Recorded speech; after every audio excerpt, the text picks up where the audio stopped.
that this position is similar to a normal chess because the king is here on e1. It makes a huge difference. He opens with b4, Hikaru, and he does it immediately. And now Magnus adjusts his pieces. Hikaru's idea is maybe to put the bishop on b2 on this long diagonal, and it's one of the best moves in the position. And Magnus is now thinking about what to do. A few options that he has are g6, opening up the bishop, b5 symmetry, maybe c6. He does go c6, opening up this bishop, this queen on the long diagonal. He's hitting the h2 pawn. For Hikaru to save this pawn, knight f3 or g3 make a lot of sense because g3 opens up this bishop, knight f3 just brings out the knight. Magnus made that last move after nearly 8.5 minutes of thought. He goes g3, opening up the bishop.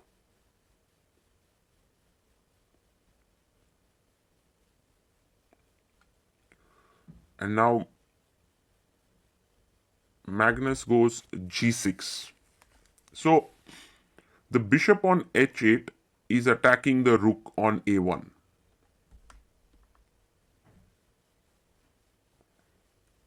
Bishop comes out to b2. He is trading the bishops. And now for Magnus, the question is, does he trade or does he put the knight on f6? What should be his way of continuing?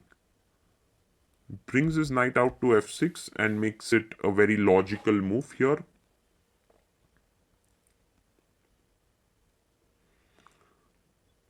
And Hikaru now can play this very interesting move a4, gaining space on the queen side. One of the main points being a5 being met with b5.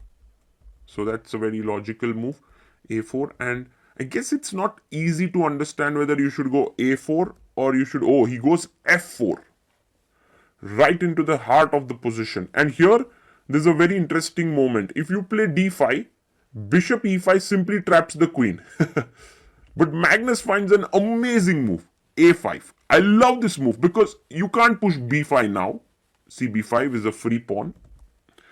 You take, I take with the rook and the a2 pawn is weak. So a3 played, and now this tension which exists between the a5 and b4 pawn is to black's advantage. So a5 has been played by Magnus, a3 by Hikaru. And now Magnus, what does he do? He simply short castles here. So he short castles, and now Hikaru brings his knight out to f3. So knight is controlling the center. And for Magnus, the question is, what does he do next? He pushes d5. And you see now the bishop can actually come into e5 and attack the queen. But because the pawn was pushed to a5, a square has been created on a7. Impeccable timing by Magnus. First c6, then a5, then d5. He just understands this chess 960 freestyle chess very well. Knight goes to f2. And maybe Hikaru wants to put the knight on d3 to e5. He's aiming for that e5 square. And Magnus very clearly knows what he needs to make a draw. He goes knight g4. And now you can see the knights are being offered to trade. The bishops are also facing off against each other. And already it does look like a great position for black.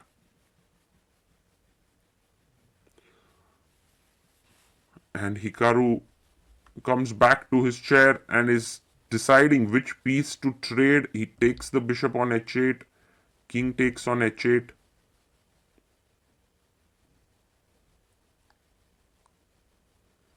And he can now give a check and sort of connect his rooks later on. But also, you know, whether to trade on g4 or not is the big question. Hikaru decides to avoid the trade. He goes knight to d3. A very interesting move. He is deciding not to trade the knights on f2 and g4.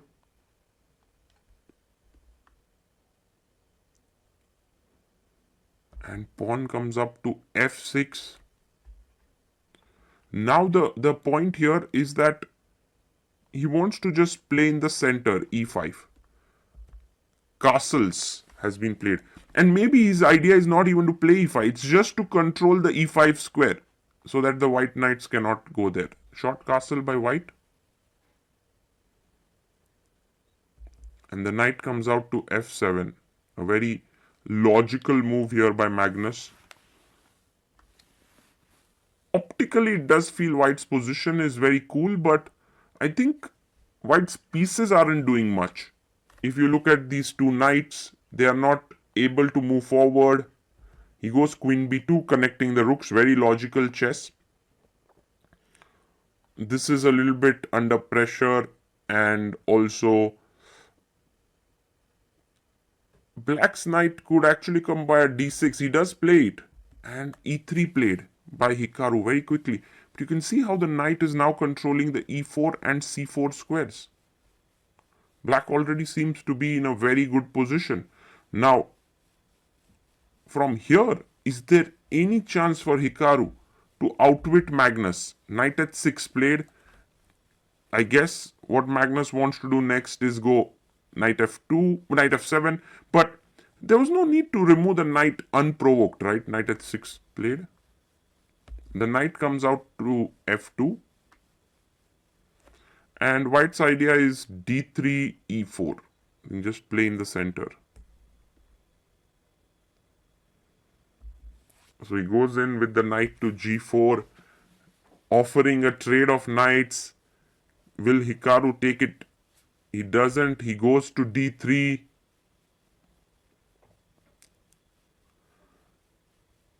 Magnus is pretty clear about what he needs. A draw will make him the champion, so he goes back, he repeats. Hikaru, of course, cannot repeat. That would mean that he's just giving up on this position. And a very logical thing here is to continue, and he does it. Bishop g2, well done. He's fighting on.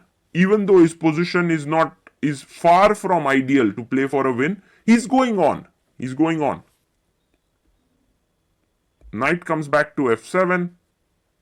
He can play his pawn to e5 if possible. Right now it's so well guarded, the e5 square.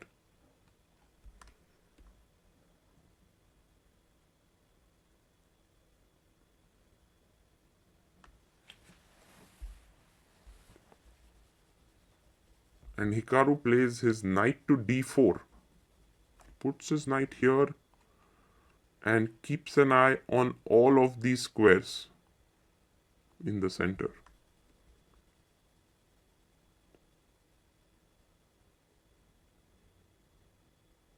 He goes knight to c4 here. Magnus slowly kind of losing a bit of threat here. You can see that he's attacking the queen and the d2 pawn. But if Hikaru brings his queen up to c3, what's happening? It's an interesting moment. He does play it.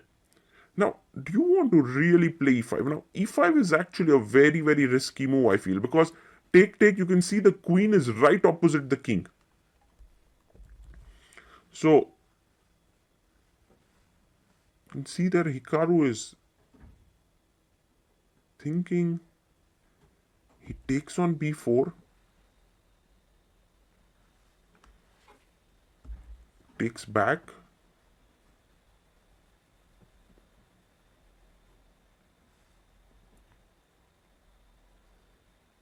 And now rook takes rook. Rook takes rook.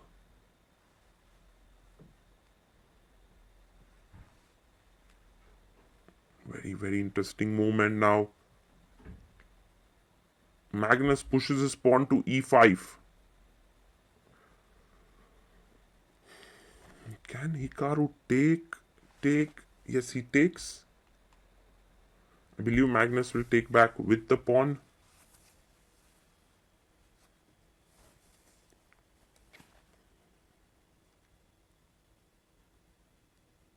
Yes, he does. Knight f takes e5. And now, will the knight go back to f3 or b3? Actually, b3 makes a little more sense. Hikaru does play his knight to b3. And firstly, there is some pressure on e5 point. Then the second thing is I can go knight a5 and try to trade off this knight. So some possibilities are sprouting here for Hikaru. I guess first thing that Magnus wants to do is just come out of this diagonal with king g8. No, but he plays his queen to d6 first. Interesting move. But now knight a5. In fact, Magnus could have played b6 here, but he goes, if Hikaru goes knight a5 here, that would be really cool because knight takes, pawn takes. He'll have some pressure here from the white side like here because the a5 pawn will restrict the b7 pawn and you can put some pressure. He does play knight a5. A good move.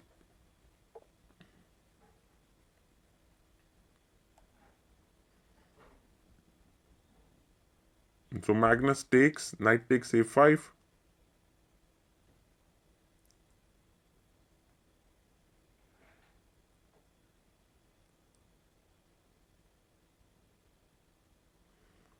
B takes a5, opening up the b file for the rook at some point. And now this is great position actually for Hikaru. I guess there's some pressure. I mean, from the position he started off with, he now has possibilities here. He can think about putting some pressure on Magnus. Another great move here would be e4 because black would like to push e4 then bring his knight into the center of the board. If you push e4, it's a little anti-positional move because your bishop is on a light square. You don't want to be pushing your pawn on a light square. But in a way, it's a great move and he finds it. Because if d4 now, I can go queen c5. And if you trade, I take. And look at this. The knight is now putting pressure on b7. And it's a great thing. Great development here. So now black goes pawn takes pawn.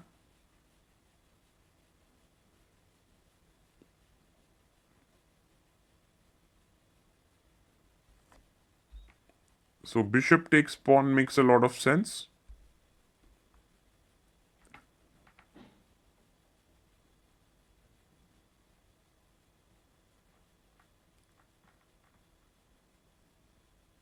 Takes on e4.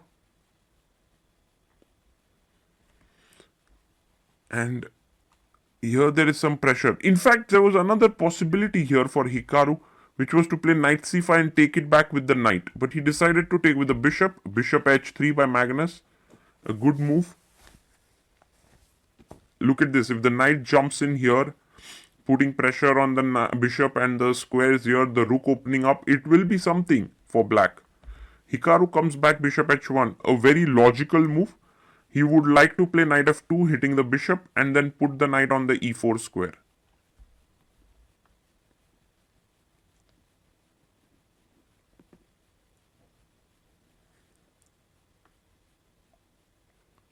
Queen comes to f6.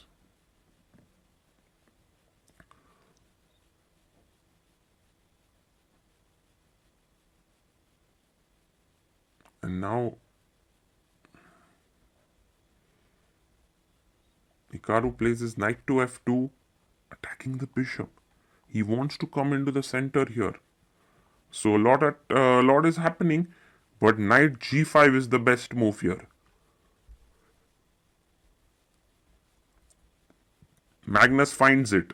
Great move, because if you take knight h3, already the king is under huge pressure. Hikaru brings his queen in. Good move. Things are heating up. In a way, if you see, if Hikaru gets rook b1 to b7 or rook e1 to e5, these two pawns for black are weak. So Magnus must be very much alert. He goes e4, a good move to put pressure on the rook. Now you can go rook b1 to attack b7. You can also go rook e1 to attack e4. Several possibilities here. He goes rook e1. Okay, you can't take on e4 actually because there's queen f1 mate. But you can take with the bishop. Maybe knight takes. Knight h3.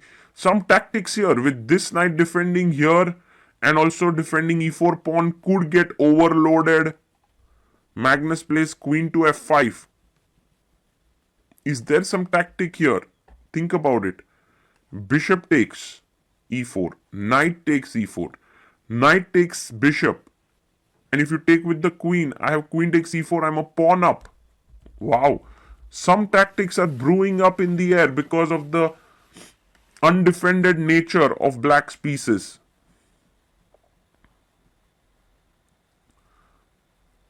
Oh, Hikaru goes for it. Takes the pawn on e4. Wow, has Magnus missed it? Is Hikaru now better? Seriously. You have to take on e4. There's no other move.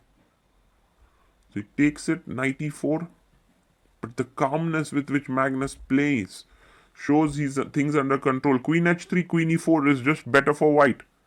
So what does Magnus have on his mind? Well, he sees that his knight is hanging. This knight is hanging. Why don't I do a desperado? Yes, knight takes d2, a great move. Because now I'm threatening knight f3 check. If you take the knight, I can pick up your knight. And that is exactly what Magnus had on his mind, which is why the position is once again equalized. Goes knight to f4.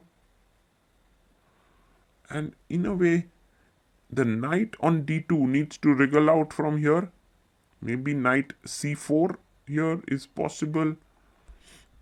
He goes g5. Magnus wants to sort of simplify this very quickly. Because if queen takes d2, there's g takes f4. If the knight moves away, there's knight f3 check. So he plays queen d2, g takes f4 has been taken.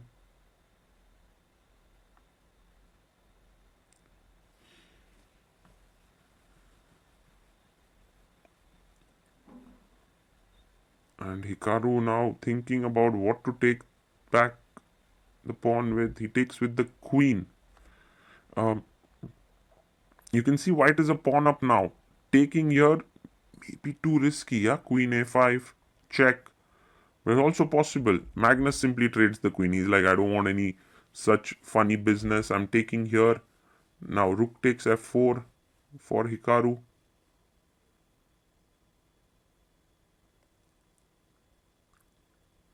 Yes, for Magnus, he takes it. Rook takes f4.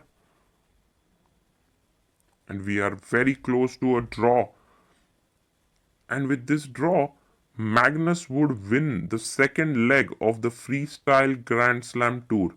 The first leg was won by Vincent Keimer. The second one will be won by Magnus. It's a fantastic tour for the players because the winner takes home a massive $200,000.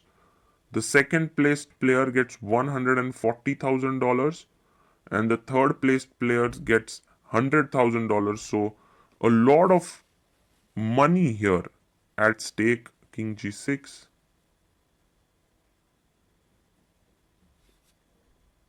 Goes for a check.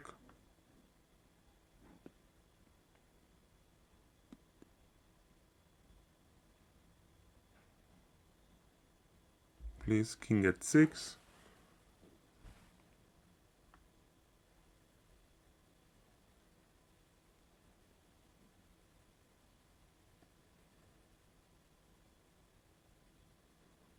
He goes rook to b8. And now Magnus simply brings his rook to a4, attacking the pawn on a5. Hikaru takes. Magnus takes back. And Hikaru comes back, rook b3, offers a draw. And Magnus will take it and become the champion. He takes it. Magnus Carlsen is the champion. Hikaru Nakamura fought well. He tried his best. But Magnus was just too solid. He did not give an inch to Hikaru there.